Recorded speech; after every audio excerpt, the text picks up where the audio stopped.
What's up, everybody? Welcome to the Better You Project, optimizing health, hormones, and aesthetics. And today we have a very fun guest who will be joining us. This is Bradley Davie.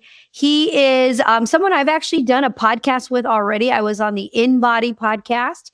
And then Davie is super knowledgeable when it comes to InBody science, how it's done, interpretation, and not only that, how we can track it as practitioners and as patients.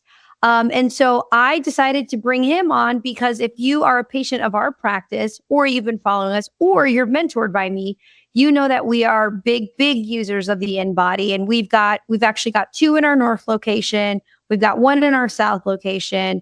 And then many of the practitioners that I do mentor, they have their own InBody. So clearly we're big fans. I was introduced to the InBody about 5-6 years ago. So before the GLP-1 boom. And the reason why we started using it was because we started doing peptide therapy. This again, before GLP-1s. And it was great because you could see when we put patients on growth hormone secretagogues, their muscle would go up and kind of all these cool things. And then pairing that with hormone optimization, it's super cool, super cool. And patients stay committed and they love the data. So Bradley, you ready? I'm ready. Let's go. Okay. First of all, let's talk about how did you get into like InBody, like science? Like how did you come to this company to work with them? Well, when I was in college, I studied kinesiology and exercise science, and I got into teaching, and I ended up moving from Maine to California and became a personal trainer.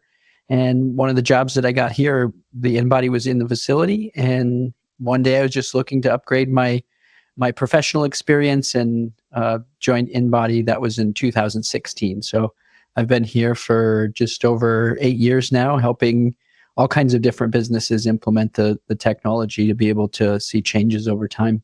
Yeah. As someone, when you work with business, isn't it rewarding when you see like a business thrive by adding in kind of the tools that you teach them? It's super 100%. rewarding. Yeah, it's able to streamlines a lot of the processes that the business is doing to simplify the data that they're seeing, no matter what type of modality that they're using to help people. It's true.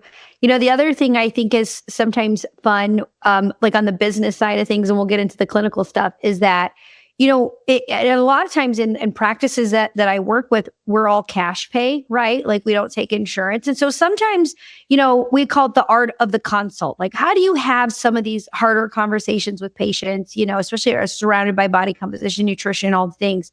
What I love about the InBody is that it gives you talking points, right? It's like, if you don't know what to say, just start with the InBody and it will easily like lead into, well, how do I do that? Well, let me tell you, like we can look at your hormones. We can look at your thyroid. Let's look at your gut health. Like there's so many things. It's a very easy segue to how we help our patients. So it's such a great tool.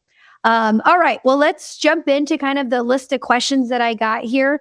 So first, let's talk about kind of the overview of InBody testing. How does it differ from some of the traditional, and I always tell patients, say bye to the BMI, because I don't even look at the BMI. I'm looking at body fat percentage. I'm looking at visceral fat. I'm looking at phase angle. I'm looking at all these other things. So let's talk about how does that differ from those basic things? Well, a quick zoom out here. As far as like InBody as a company, we have the body composition analyzers, and we'll definitely dive into that. But we also have an ecosystem of other health assessment tools, which would include blood pressure monitors, height stadiometers, grip strength dynamometers. We're even coming out with some balance assessment tools, and even like a touch screen for result interpretation. So on a broader scale, we differentiate in the marketplace with a lot of different ways to assess somebody's health. When it comes to, in the old days, people were just looking at weight or BMI, and we really transcend that and go well beyond it, where we're able to see muscle and fat and water values, or even some of like the cellular health metrics that you're talking about, like the phase angle.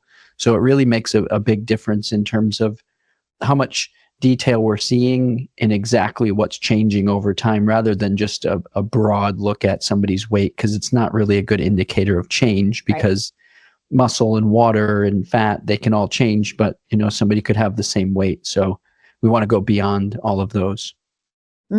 Absolutely. Can you talk a little bit about how the technology works? Like I have patients ask me all the time, like, how can this machine tell all of that? And I mean, like I have my like very layman's version of it, but I want to hear it from someone who, talks it all the time. Yeah. Well, simply put, it's a bioelectric impedance analyzer. So what that means is you'd have somebody take their shoes and socks off and they stand on 2 electrodes for each foot, and then they hold on to 2 electrodes for each hand, and small safe currents travel through the body. And they use the minerals and the electrolytes to conduct that electrical current. And we're actually measuring the resistance to the current. And then through some aggregate equations, that's how we would get to all the other outputs that we're offering on there. So bioelectric impedance for short. And yeah, it's a pretty quick, simple test to, within 30 seconds, you can get all that data. Absolutely. So when in our process here, again, if you're a patient, you're listening, you know the drill. We actually do it like a vital sign. Like patients get, height, weight, blood pressure, all those things. They get an InBody. Like everybody gets an InBody when they come into the practice, because whether they're interested in weight loss or not, it's still very good information that patients need to know about themselves. The other thing that I really like about it too is, we get this cool printout, we go over it, I make notes and I talk about protein and visceral fat and all this stuff. But I love that there's an app, and that the app can have patients kind of keep it up. Everyone walks around with their iPhone, that they want to look back and see like how far have they come, kind of thing. And I love that patients, like I remember my early days with doing the InBody, patients would come in with like a folder and like a laminated folder, and they'd have like charts of all their stuff. And then I remember when I got the app, they're like, "Do you know there was an app?" I'm like, "Did I know there was an app? Of course I did." So yeah, so I think that's the ease for a patient, I think is great, because it makes it very, very easy. Yeah, and also for the patient, the app is easy, and then for the provider, we have what we call Look InBody Web, which is a cloud data management software. So you can actually see all the trending graphs. You can communicate back and forth with the patients on the apps. You can group people together and run reports on the data for your business too. So there's a lot of different features there, and we include a year subscription in the purchase, so you can check it out. We don't even ask for a card and file when you set it up. You just launch it and test it out. And then you can even have the system send a text message notification to the person who tests to download the app in the process as well. I don't know if that's new, only because I feel like a week or two ago, one of my patients was like, "Hey, did you know they send you text now?" And I'm like, "No." So I don't know if that was like an upgrade, or maybe we upgraded something, but yes, patients are now telling me we get text. I'm like, "Oh, that's fancy." But yes, to your point, I love that you can basically almost take all the information. I mean, the way that we do it, there's no name. We don't do date of birth or anything like that. So we're able to kind of look at the data across like a big database, which is super cool. Super, super cool. All right, let's break it down a little bit more in detail. Let's talk about some of the key metrics that maybe you like to point out, and then I'll kind of talk about maybe the 3 that are like, these are big ones that, every, semaglutide patient needs to be monitoring. If you're a patient and you're listening, or you're a patient and you're seeing someone, maybe not us, for weight loss, like you need to know these things. So why don't you give us like the big ones, and then I'm going to just be like, all right, these are the real important 3. Yeah. Well, when we start off, one of the graphs that we show is a muscle fat analysis. So that's going to show us the weight and the pounds of muscle and pounds of body fat. And we can see on that one, if anybody has one in front of you, the graph will make a shape. It'll either be a C, an I, or a D. And it's a quick way of looking at your proportionality. When we break down the muscle or the lean mass, we can start to see how much is in each arm and leg and trunk. When we look at the fat mass, we can see segmentally how much is in each segment, or even the visceral fat. We can even take the water and start to show that how much is inside the cells versus outside the cells. And then we make that relatable by showing what most people would call like an edema ratio, where we divide the extracellular water into the total water. So we see what percentage of the water's outside the cells in the blood and the skin and the lymphatic system. And then earlier you mentioned phase angle. So we can start to see phase angle is like a cellular health measurement. So when we're sending those currents through the body, we can actually measure the time that it takes for a current to get through regions of cells, which tells us how strong or how much integrity is within the cells. And that's been quite helpful for a lot of providers too. And even on some of our newer models, like our 970, we can start to see total pounds of protein, total pounds of minerals, bone mineral content, body cell mass scores. There's different reference graphs where we start to look at kind of different ratios of these things, or like the BIVA graph is going to show us different quadrants of cellular health or nutritional analysis too. So world is kind of your oyster with how much or how little you want, but definitely some of those tend to be more important when we're looking at, hormone health or peptides or Sure. weight loss over time. Absolutely. Absolutely. So I would say all of those things are super cool, super, super cool. And like, you can really nerd out. Like some of my patients who are, especially like they're engineers and they're like, oh, I love, look at this. I would say, if I have someone who's new and it's like all new to them and it can be very overwhelming, I'm like, let's just pick 3 things that we're going to make goals on. I think I look at the lean body mass, which is up at the top section. I think on most of them, maybe. And I say, this is the lean body mass is how many grams of protein I recommend for my patients. So that's typically kind of where I start from a protein goal, because protein has amino acids. That's going to help not only build muscle, but preserve muscle, especially when someone's in a calorie deficit. The second thing that I like to look at is your visceral fat score. So we always say this is the fat that encapsulates the internal organs. This is what we call our dangerous fat. And so we look at those as ways to make good achievable goals, right? And then I would say the third thing that, again, if I'm focusing on my top 3, is body fat percentage. And so I don't look at the BMI, but the body fat percentage, there's 2 ways that you can improve it. If you drop fat, that will improve it. If you put muscle on, that'll improve it. Or you can do the holy grail, which happens when you're new to weight loss, where you can do both, right? Where you drop fat and put on muscle. It gets harder, okay? It gets harder the longer you've been at your body compositioning. It gets much, much harder. So sometimes you'll, like when you've been at it, while you're like either in a bulk or you're in a cut cycle, like doing both at the same time. It's just really hard. It's just really, really hard. And you know that from your degree in kinesiology and personal training. Like it's hard to do that when you've been at it a while, right? And I say that because we have so many patients who've been with us, and we're very fortunate. We have longevity with our patients, and we've seen them forever. We've, helped them lose 50 pounds, 100 pounds. And they're like, oh, I feel like it's not moving. I'm like, it's moving just like decimals, right? And that's why I like to be able to show patients that. The other cool thing is, so my kind of draw into some of this is I used to CrossFit, and my kids are Olympic weightlifters. And one thing that is really interesting to me is when you do weightlifting, you tend to have one leg that's a little stronger than the other when you do like jerks. And so there's this thing called like a split jerk, where one leg goes in the front, the other leg goes in the back, right? And so when our practice used to be right next door to a CrossFit gym, is when I would do their InBodies, like people who were really big into Olympic lifting, their dominant leg was significantly stronger than their hind leg, which I always thought I'm like, listen, when you're doing step ups now, you got to start with the weaker leg. So start strengthening that, or like more pistols on the other leg, So I always thought that was kind of interesting in that it's just, man, when it's dominant, it's real dominant kind of thing. So cool. There's stuff. so much that you can look at with the result sheet as you get into it. Like you're talking about the segmental lean portions where we're comparing arms and legs or to the trunk, and we can start to see those smaller differences. And for a lot of businesses, when we get into all the different details, you said you like to start with 3 bigger ones, but if you think of the longevity or the patient's journey with you, there's a lot of ways that you can continue to impact their progress over time. And a lot of people think that the result sheet interpretation has to be a linear from top to bottom, left to right thing. But I think, we can start in one place, and we can really zone in on some goals, and we can just pick out a few things to cover that are going to help us maybe convert that person into a patient. Yeah. And then as they go in the journey, we can continue to add more value with the rest of the outputs too. Yeah.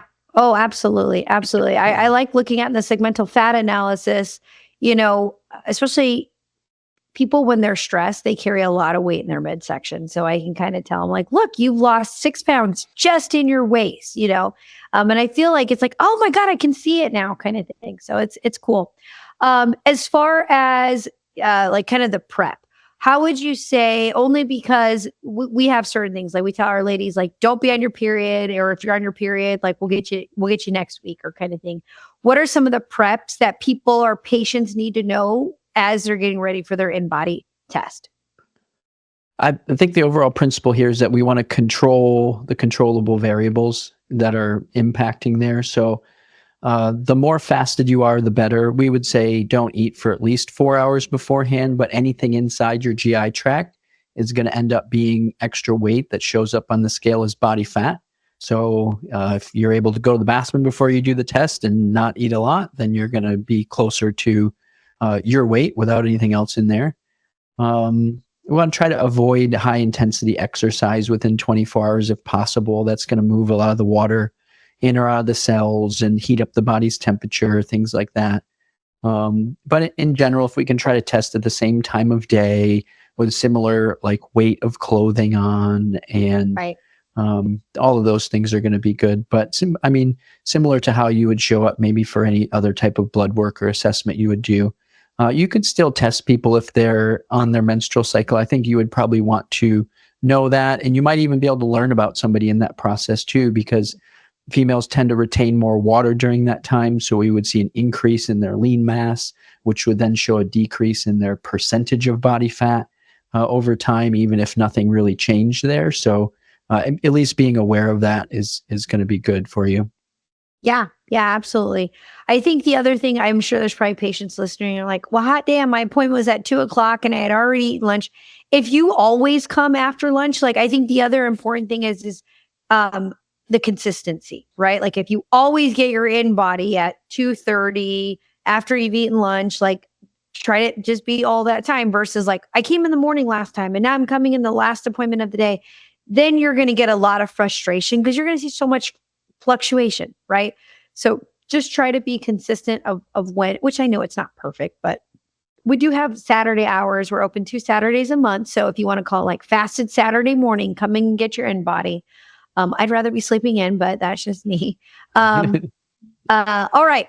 Next question is, when we're talking about InBody testing, do you find, and this is probably more of what I see, but do you find that when people are on, some of the peptide therapy or the practices that you work with, that you're seeing more kind of significant changes? Like, have you seen, that's why I like it, is because I can show patients, like, look, we've added in CJC 1295 plus ipamorelin, and look at your, that boost of growth hormone has helped your body mass. Like, what have you seen on your side of things? Yeah, well, I think it's essential to track, no matter, whether you're going to see a provider or not. Being able to see these changes over time are going to give you indications of what kind of changes are happening.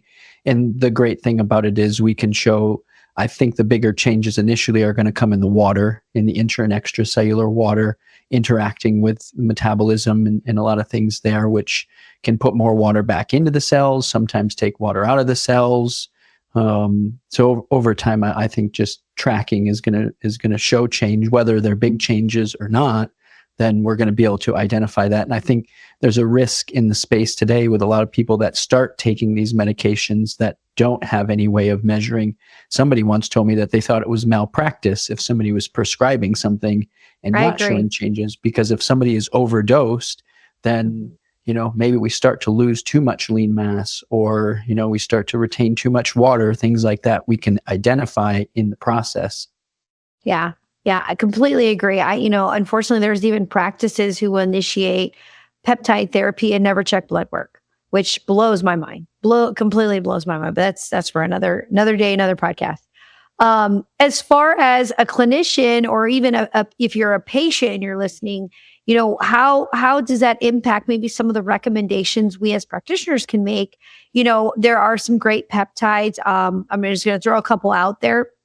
I think some of the growth hormone secretagogues, when I see a patient who's losing muscle, and there's a special calculation that we actually do where it's like a cutoff, like if you've lost more than 5% from your last time, we're going to have some conversation. And I have patients where I'm like, no, I'm not refilling it because you need to show to me that you can semaglutide responsibly. And what that means is that you're going to get your protein in, you're going to do your resistance training, like you're going to do those things. And I'm not in the business to make you under muscled and skinny fat. Like that's not what I'm here for. I'm here to help you. We also say muscle is the organ of longevity. And so that's why we're trying to help patients. Right. And so peptides in particular can be really, really helpful. The other thing that I'll see sometimes too is, let's say if someone's on a GLP-1 and, they're losing muscle and they're hitting their protein, which a lot of times I have a hard time believing that if they're hitting their protein, they're still losing muscle, but whatever. We add in some of the other peptides. We might change. We might say, you know what, semaglutide's not really going to be our key. We're just noticing too many side effects. Maybe let's jump to a different peptide. So I think that's where it's really helpful on the medical decision making, in that it can kind of help give you insight to, I tried intervention A. These are the results that yielded on the InBody. Let me add in maybe intervention B, and then let's see what those results show. And I think patients love it. I feel like they actually feel like they are part of the decision making of like what's happening with them, because they're like, okay, I saw that we did that last time. So I think from a patient perspective, I think it's very, very great to have that data. And then from a practice, it's like, cool, look at all this great stuff you're doing. We added this and that's a great move. And it's a learning point for us as practitioners. So I think that's really, really helpful. I think there's a pretty big learning curve there for people implementing our technology too, through the lens of this device. And I think you're more advanced in this way, where you've seen a lot of the changes in the different things you're prescribing, or different things, whether it's diet or exercise, and how sensitive the tool is to that. And also you're interviewing your patients and you see this across their journey.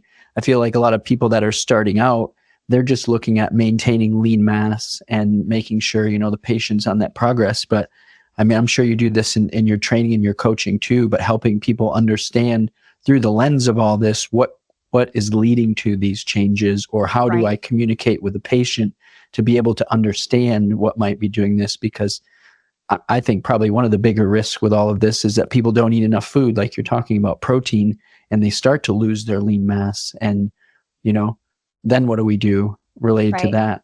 And I'm curious, from your perspective, how do you hold your patients accountable to their nutrition? Because I feel like that's probably the biggest piece related to all of this too. Yeah. So let's say, for example, if a patient loses muscle, okay, and we go over, we could add in some like low dose leucine, like some branched chain amino acids. We can add in a drink like Perfect Aminos, which works really well. We can add in a growth hormone secretagogue like tesamorelin or CJC. And let's say they're like, listen, I'm going to try my protein. And I'll say, okay, that's fine. In 6 weeks, you're coming back. And if you don't show me you've added on some muscle, then you're going to have to do some of these other things. And if they're like, I'm not doing those other things, then I say, okay, I understand, but I'm not going to keep you on GLP-1s or whatever other weight loss peptides they're on. I don't do it. I don't feel it.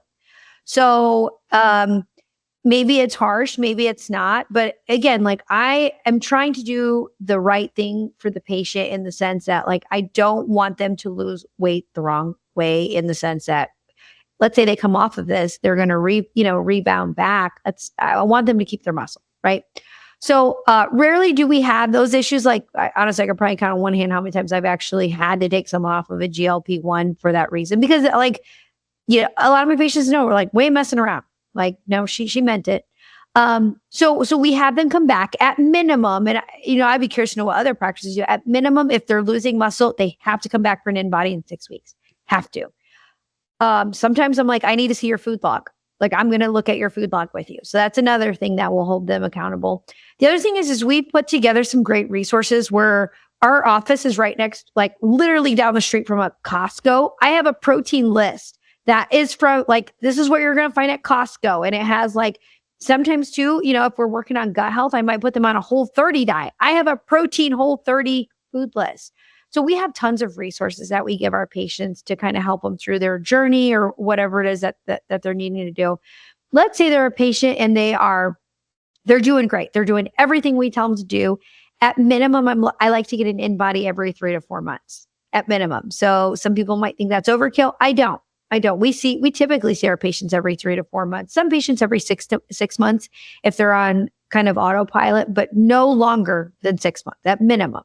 So, the thing is we're not primary care. We're better. We're better in the sense that we're more personalized and we want that one-on-one time with our patients. We have longer appointment times. And this is just another piece of it. Like, we want you to do well. We want you to continue to thrive. And yeah, like we gotta make sure we're checks and balances that we're doing these things. So I would say if they're losing muscle 6 weeks, we have, like, I call it a come to Jesus talk about their nutrition. I need a food log. Like, they have to prove to me that they can do this. And if not, then okay, now I call them weekly weight checks or weekly food log checks. Like, I have some patients where I have them come in weekly and they meet with a nurse and the nurse is going over their food and their nutrition with them. Like it's, yeah, we can get pretty strict. My background, Bradley, I don't know if I ever told you this, but I actually used to work in bariatric medicine. I don't know if I ever told you that. So I feel like, I have no problems kind of being more strict with patients just because I've seen the impact of what it can have. And people need accountability sometimes, and they do. And I saw how impactful that was when I did work in bariatrics. So some of that I will implement into my practice now. And I think it's great. I do. I think people want that accountability. And if they're like, no, I got it on my own, I'm like, okay, well, you don't need me. This might not be the practice for you. And that's okay. That's okay. Well, a couple of things that came to mind for me. One, we also have home scales that people could have in their homes if it was like a daily accountability thing, and that the data from the home scale can actually go into your or the business's cloud software, so you can see the patient's in-office visits right next to all the home data as well to monitor them that way. And then this has been helpful for some other providers in offering peptides, where we've got InBody has an integration with a software called Life-Based Solutions, where they have a food logging app, like you would see, like world-class food logging app. So your patient logs their food meal by meal, day by day. And then on the back end, you can see all the food that they've logged, and it coaches them each day to hit a certain macro or micronutrient breakdown. And then the system has so many things built into it to continue to support them, whether it's emails or texts or all kinds of different resources that you can use to help educate. They're even coming out with a feature where you can take all foods that you recommend that you can put in there, and you can have it generate a grocery list for somebody and a full meal plan with those exact foods. That's awesome. Yeah. That's so cool. So cool. Yeah. So if you're a patient, you're listening, that's an option. No, I think that's great. One of the questions I get, and I'd be curious to know kind of what you see across the board, is practitioners will ask me, like, how do you charge for the InBody, or do you sell them, 1 or 2 or 3? I think it just depends on how your business model is. We actually don't charge for it because, one, we are a cash pay only practice. So, it is included in their membership fee to the practice. So it's included. But the other thing that I would say as a business owner is that because it keeps your patients engaged in that they're an active participant in their health, it basically pays for itself. Truly, it does. It does. Like, when we hopped on, I'm like, I have 2 of them in one practice. I have 2 InBodies in one practice because we're that busy with taking turn, no. In fact, some days I wish we had 3. We don't, because of the nature of how we use it. It's like the 6th vital sign in our practice. And it's included in the membership of coming to our practice. So I feel like that's a question I get a lot. Like, how do you charge for it? Yeah, that's very common. Do you have a value that you would say the testing is worth? Let's say I'm not a member and I come in and I just say, hey, I want to do the InBody. Yes. Would you charge me for that? Yes, we do, only because the interpretation, we don't want people just to get in, like, walk out. There is some time on one of the nurses scheduled to, like, review it. So I want to say, we don't get it often, but I want to say like $40 is what we charge for like a ×1 test. So I would say you want to set a value for it, regardless of if it's built into a program or not, because then you can put that value into the program, Or if somebody's not part of a program, and a lot of businesses, there's different options. And if somebody just wanted to come in and test, then there's a per test charge. Typically, it can range anywhere from $30 to $100, depending on which model. But sometimes people set it up so that they have a bundle. So you're not just buying one test, you're buying 2 or 3 at a time at a little bit of a discounted rate. But I'd say far most effective is to build it into a program so you're not, I guess, nickeling and diming people, if you will, every time they want to step on the scale. It's just part of how you're operating. And then the value comes through, and maybe the person staying on longer in a program, or you convert more people into a program, or as they go in the program, as we're looking at this data, maybe I'm able to upsell them into a different product or service or, supplement or something that we're offering because of it, or we improve their care. And, we use that data, and it's not necessarily about the return on investment on the direct return on investment, but it's more indirect in that we've provided a better service overall too. Yeah. Yeah. I think that's, again, we've had InBody for so long. I feel like that's the biggest thing is that, like, I'll tell you, like, so we have patients, who've been with us before. Again, semaglutide was a thing and all those things. And they've been, they've got years of data of InBodies, and then they're telling me about their friend, that they were talking to at Bunko, and they're like, yeah, she sees this provider. They don't even get an InBody. They don't even have an InBody. And they're like, my patient's like, what do you mean you're not doing InBodies? And they're like, I don't even know what you're talking about. So it's almost so great that we have kind of groomed our patients to know this is just what we do. Like, if you're doing longevity and you're working on body composition, this is what we do. And so it's almost like they're impressing upon their friend, like, if you're not doing it, like, you're probably not doing it right, kind of thing, which I'm like, oh, good for you. Yeah. So I think it's great. It's really great to experience that, where InBody kind of has become synonymous in a lot of cases with body composition, but it's seriously a differentiator in a lot of practices to be able to show, somebody what's going on in their body composition, to know that everything we've been talking about. Yeah. No, I completely agree. Well, I think we're coming to a close. I think this has been so great for patients to listen to, and not only that, practice owners, if you're a practice wanting to bring in InBody or not sure. I can't say enough great things about utilizing this as a tool for your patients. They love it. Again, like, on and on and on. Where can people find more information about InBody?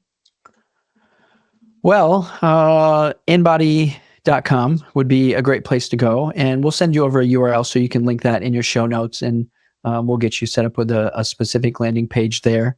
Are you going to be at the Calm event in Miami? Sir, I am speaking at Calm. I'm presenting on testosterone in women. Yes. So you can find us there. We'll be there if anybody's out there. And I think that'll be a great event for just kind of advancing clinical applications and longevity medicine. And you could find us in most places like A4Ms or BioT at the BioT conference. I'll be speaking there too. Yep. Yeah. Nice. So we'll see you in Cancun. Yep, that's right. Cool. Well, thank you so much for taking the time. If you're a patient and you're listening, make sure that your InBody's up to date. If you're not a patient, you're interested and you're local to my practice, you can always call or text the office and we can get you set up. Even if you're not a patient, there is a $40 charge on that. And if you're a practitioner and you're interested in setting up with InBody, you can go to InBody.com. If you're a member of the Academy, it's actually on our partners page.